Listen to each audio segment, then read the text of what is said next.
नमस्कार मित्रों, आर्य टीवी के इस आध्यात्मिक चैनल पर आपका पुनः विनम्र स्वागत है। आज के इस एपिसोड में हम मनाचे श्लोक के 190वें श्लोक का विवेचन और भावार्थ सुनेंगे। तो आइए शुरू करते हैं आज का एपिसोड। आज का श्लोक इस प्रकार है। नभे कार्यकर्ता नभे सृष्टि भर्ता, पुरे हूँ न परता न लिम्पे विभर्ता, तया निर्विकल्पासि कल्पित जावे, परिसंग सोडू निसुखी राहावे। मराठी भावार्थ ऐकूया। हे जग न निर्माण करणारा आहे न पालन करणारा आणि नष्ट करणारा देखील नाही।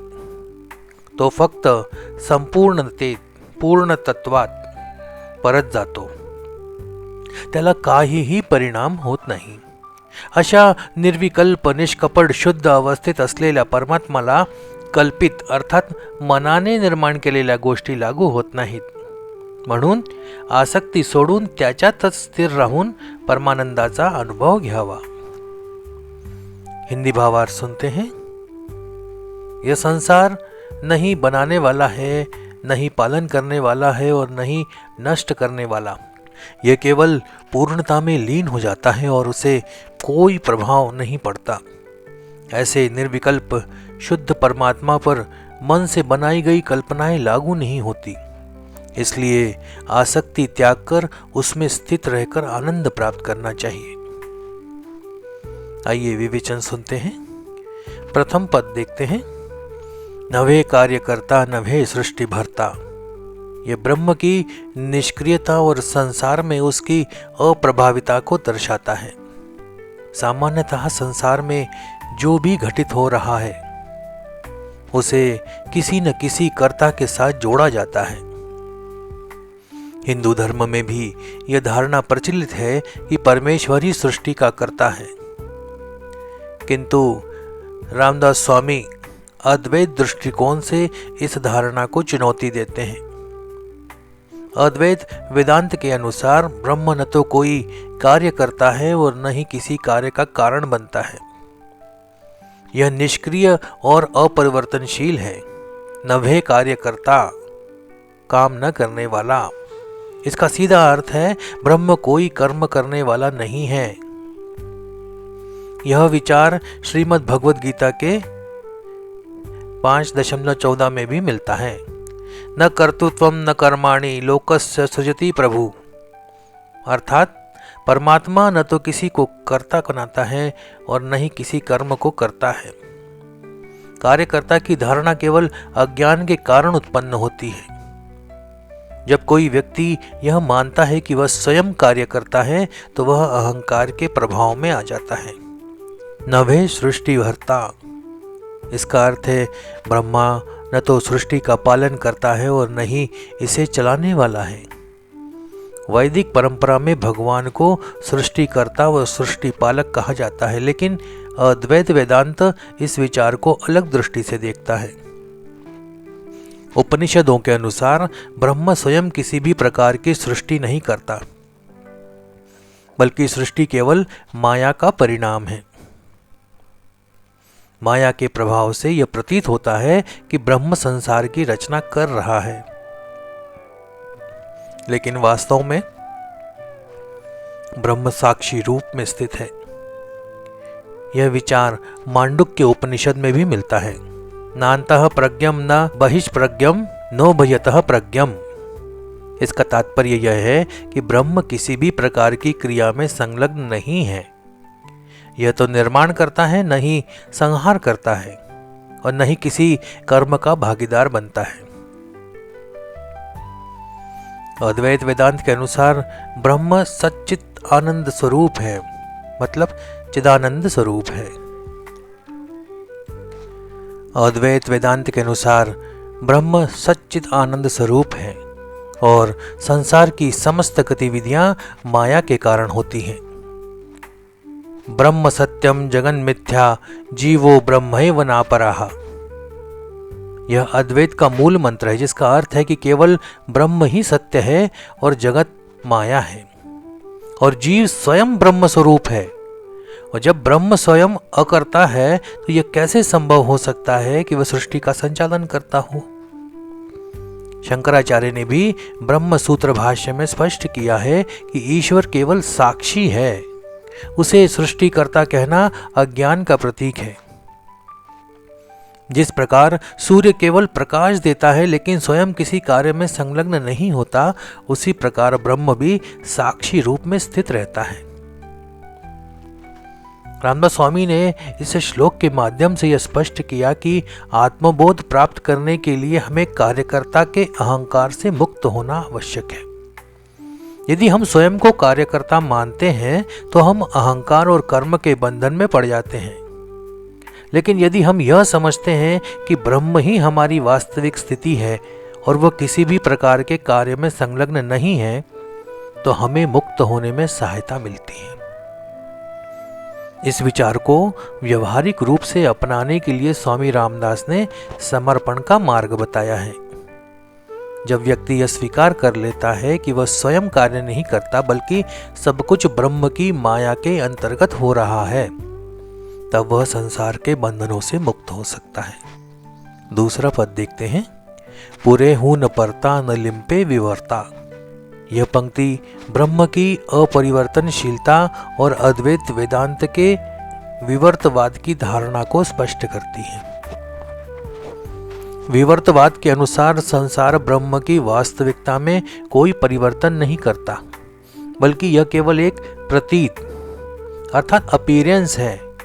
इस भाग में पूर्ण ब्रह्म की अपरिवर्तनशीलता, विवर्तवाद की अवधारणा, उसका तात्विक विवेचन और मिथ्या व्याख्या इस पर प्रकाश डालेंगे। अद्वैत वेदांत के अनुसार ब्रह्म निराकार, अनंत और अपरिवर्तनशील है। इसका तात्पर्य यह है कि संसार में जो भी परिवर्तन दिखाई देते हैं वे केवल माया का प्रभाव है।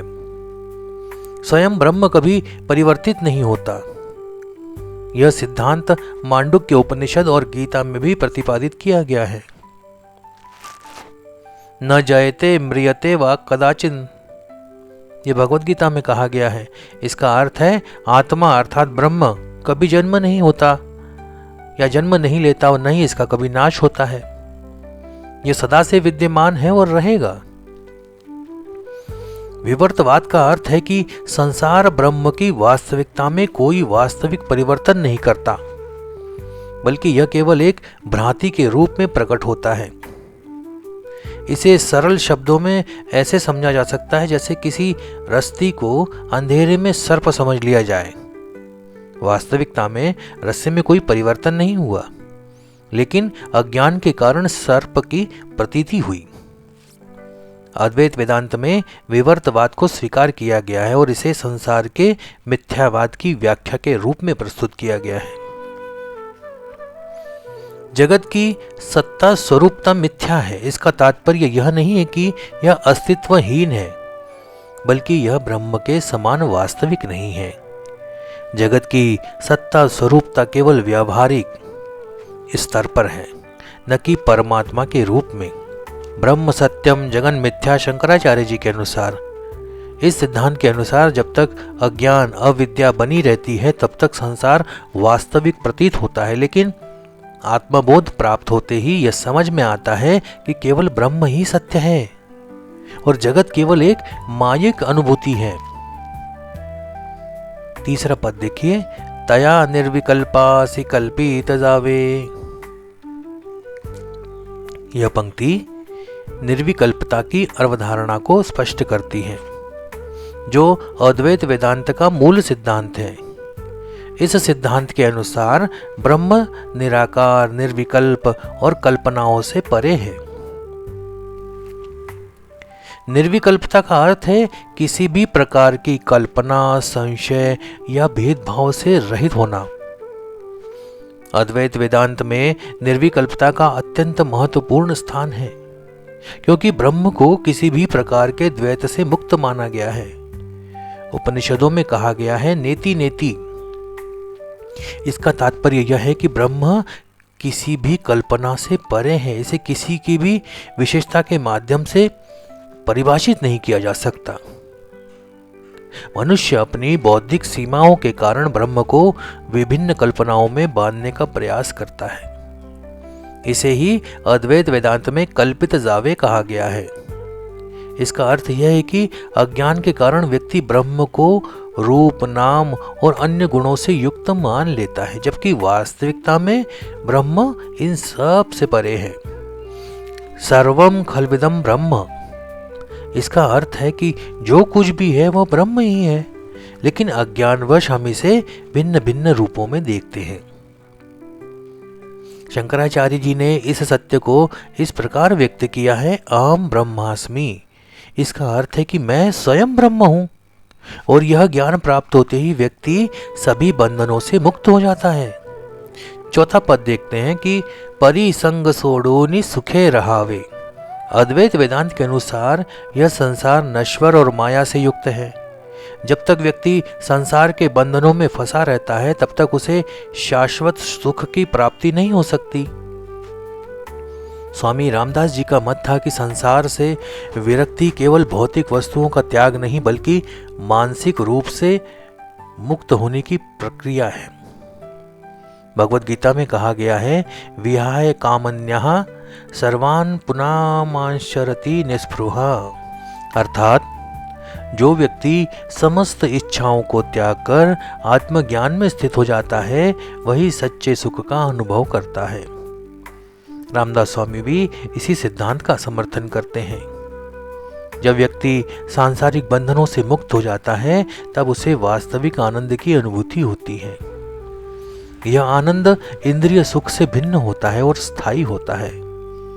यह वही सुख है जिसे संत, मुनि और ज्ञानी पुरुष अनुभव कहते हैं। शंकराचार्य ने इसे इस प्रकार व्यक्त किया है, ब्रह्मानंदम परम सुखदम केवलम ज्ञान मूर्तिम। इसका अर्थ है ब्रह्मानंद ही परम सुख है और वही सच्ची ज्ञान स्वरूप स्थिति है। रामदास स्वामी जी का आध्यात्म केवल शास्त्रों तक सीमित नहीं था। उन्होंने इसे व्यवहारिक जीवन में अपनाने पर बल दिया, क्योंकि वे मानते हैं कि व्यक्ति को संसार में रहते हुए भी मानसिक रूप से उससे अलग रहना चाहिए। निस्वार्थ सेवा, भक्ति और ध्यान के माध्यम से व्यक्ति अपने वास्तविक स्वरूप को पहचान सकता है। सत्संग और गुरु कृपा से आत्म साक्षात्कार की प्राप्ति संभव है।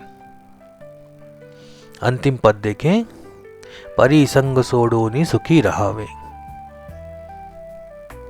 अर्थात व्यक्ति को समस्त बंधनों से मुक्त होकर आनंद में स्थित रहना चाहिए, और यह सुख किसी बाहरी वस्तु से नहीं बल्कि आत्मबोध से प्राप्त होता है।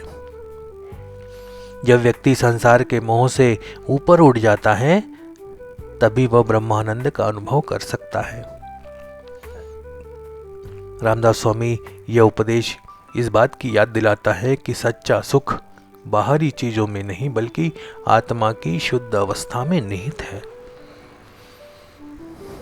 तो मित्रों, आज का ये विवेचन यहीं समाप्त करते हैं।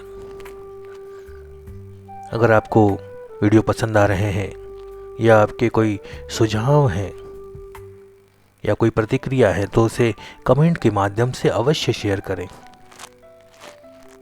और चैनल को अगर आपने सब्सक्राइब नहीं किया है तो इसे अभी सब्सक्राइब करें, ताकि आने वाले वीडियो के नोटिफिकेशन आपको समय पर प्राप्त हो सकें। तो मिलते हैं अगले एपिसोड में नए श्लोक के साथ, उसके विवेचन के साथ। तब तक के लिए जय जय रघुवीर समर्थ। नमस्कार।